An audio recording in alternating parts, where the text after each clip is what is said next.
En un país muy lejano, hace ya mucho tiempo, vivían un rey y una reina. Muchos años hacía que anhelaban un hijo, y al fin su deseo se vio cumplido con el nacimiento de una linda niña, a la que pusieron por nombre Aurora. Dulce Aurora.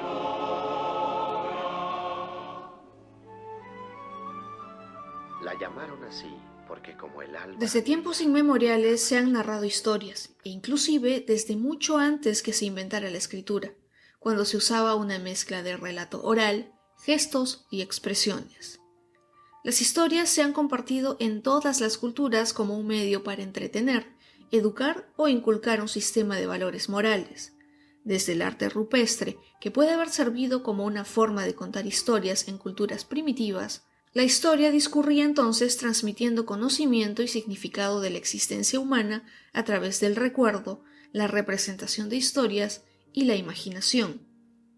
Y en casos como el que conoceremos hoy, las historias también han sido usadas como instrumento para ganar una guerra. Bienvenidos a Interesante Historia. Los saluda Jacqueline Isa, creadora de este podcast, y en esta ocasión conoceremos cómo la imaginación y la construcción de un personaje y una enfermedad ayudaron a los aliados a ganar la Segunda Guerra Mundial. In German medieval Nuremberg, the marching, seething squash of Adolf Hitler's Nazi Congress comes to an end.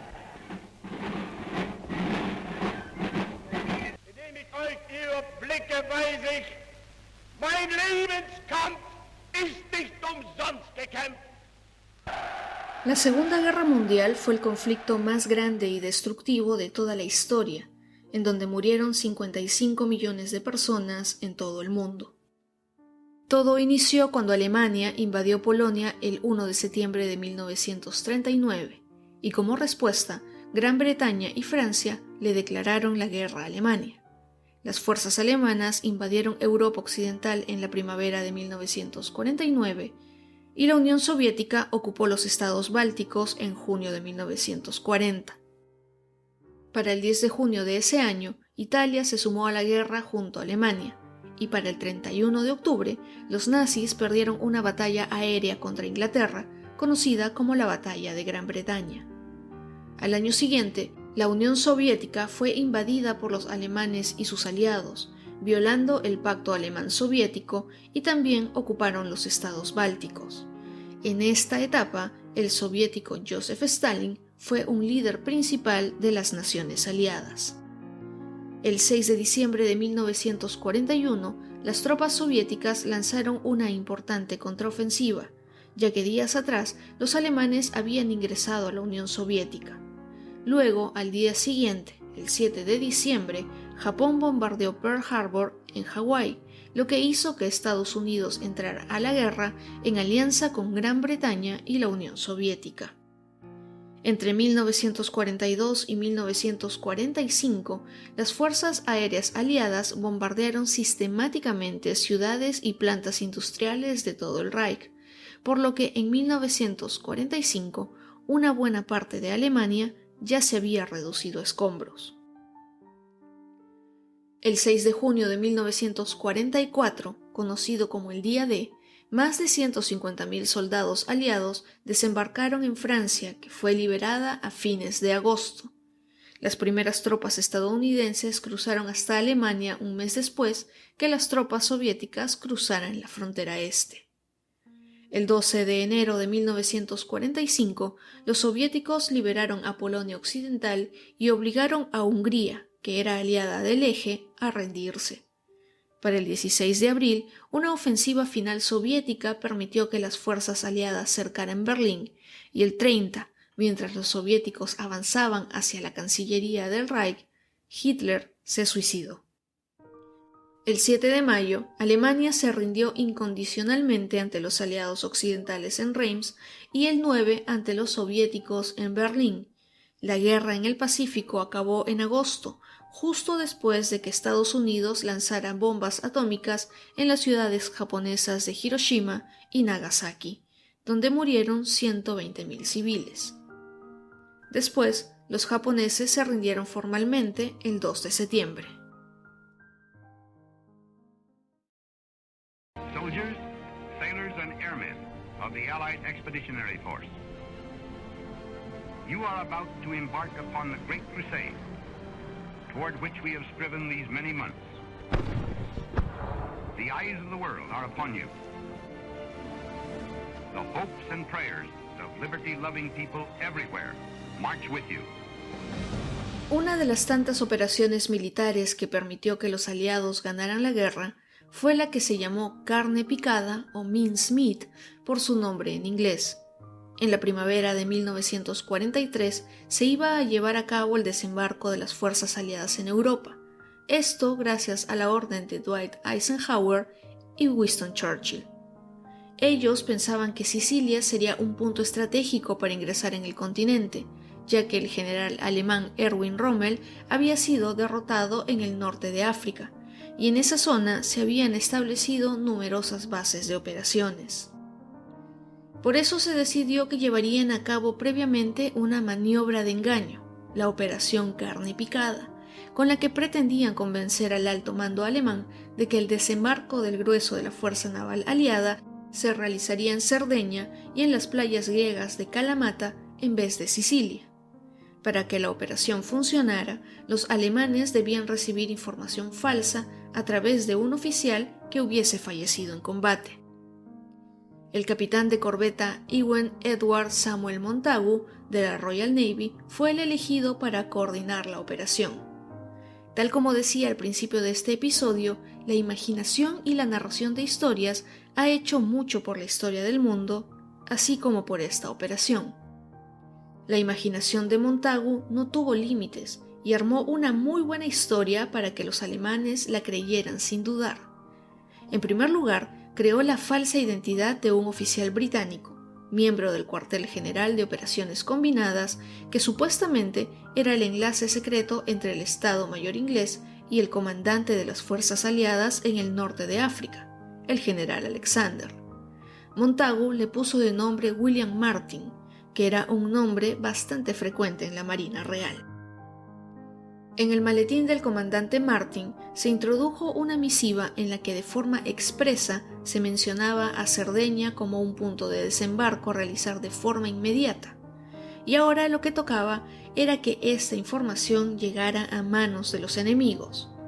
Para esto, Montagu se asesoró con el patólogo Sir Bernard Spilsbury y este a su vez consultó con el Dr. Burgess, jefe del Servicio Forense de Londres, quienes deberían encontrar el cadáver de un hombre joven que hubiese fallecido a consecuencia de una neumonía y que además tuviese un derrame pleural asociado.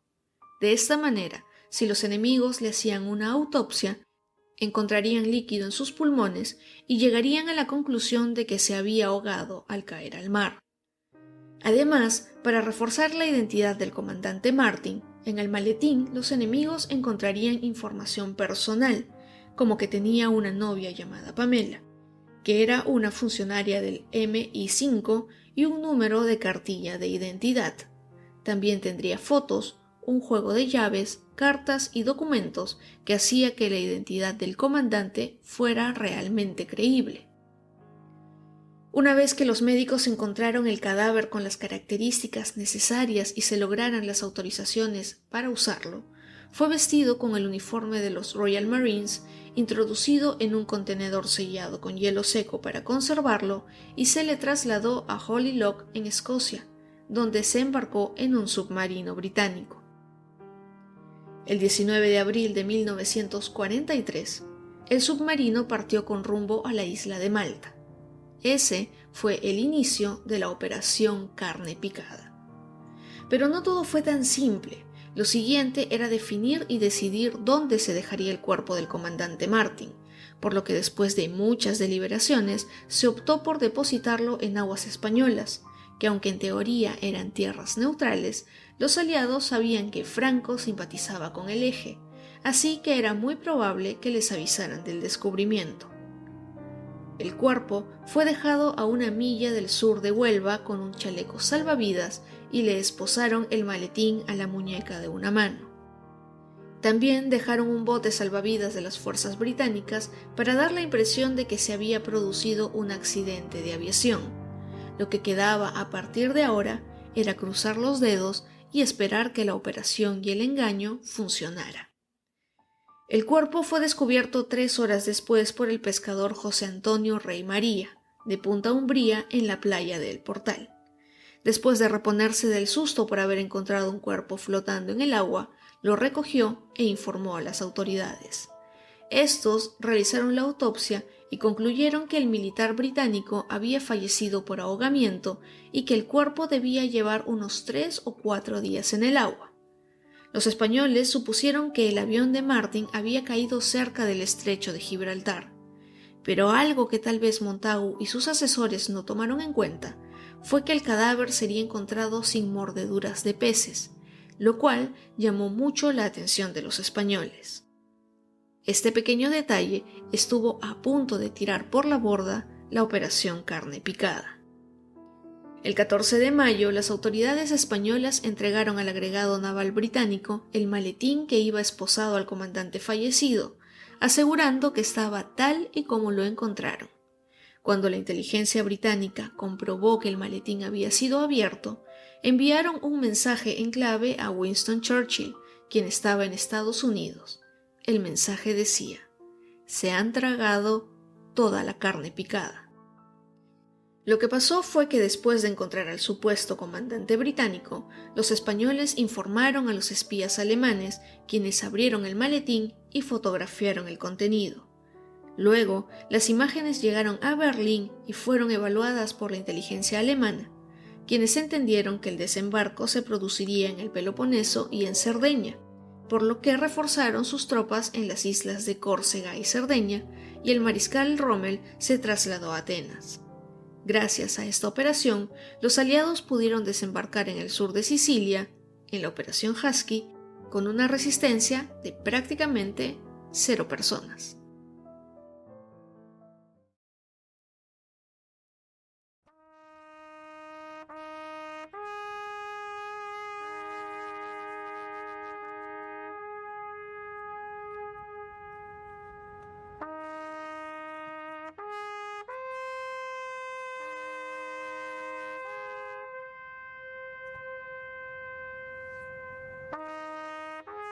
El comandante Martin llevaba en su cuello una cadena con una cruz de plata y en sus placas de información decía Mayor Martin, RM, RC, lo que significaba Royal Marine, Roman Catholic, con lo que se garantizaba que su cuerpo fuera enterrado en un cementerio católico. El cadáver fue entregado al vicecónsul británico Haselden y enterrado con todos los honores militares en el cementerio de Huelva. Después de un mes, el nombre del comandante William Martin apareció en las listas de bajas británicas que publicaba el periódico The Times, y para que esto fuera más creíble, se incluyeron en esa lista los nombres de 2 oficiales que murieron por un ataque a su avión en una zona cercana. Pero ¿quién fue realmente el comandante Martin?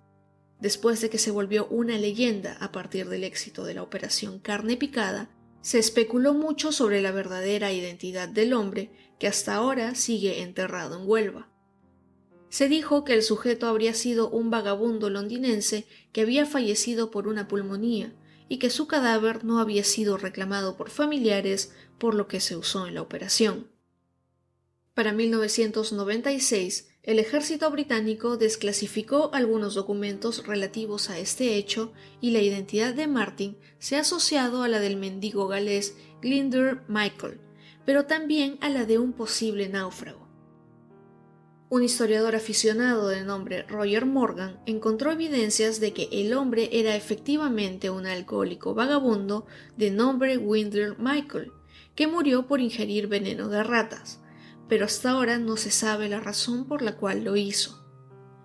En la lápida del cementerio que lleva el nombre William Martin, que con su muerte salvó miles de vidas y cambió el curso de la guerra, tal vez pronto se le agregue el nombre real de Glyndŵr Michael como reconocimiento a su labor. Una curiosidad con la tumba en Huelva es que siempre hay flores frescas, y recién en 2002 se descubrió que las colocaba Isabel Naylor, hija de un trabajador inglés de la Rio Tinto Company Limited, que siguió la tradición que su padre inició cuando tenía 14 años. Por esta razón, Naylor ha sido condecorada por el gobierno inglés.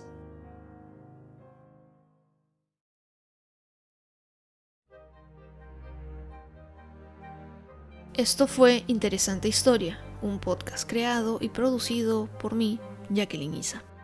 Cada semana conoceremos algo nuevo de la historia y lo que la hace tan interesante. Para contenido adicional pueden visitar @interesantehistoria en Instagram y Facebook. Este podcast está disponible en Spotify, YouTube, Apple Podcasts y donde sea que disfrutes tus programas favoritos. Recuerda suscribirte en las plataformas y si lo escuchas desde YouTube, darle like y activar la campanita para que se recomiende a muchas personas. Interesante Historia regresa con más la próxima semana.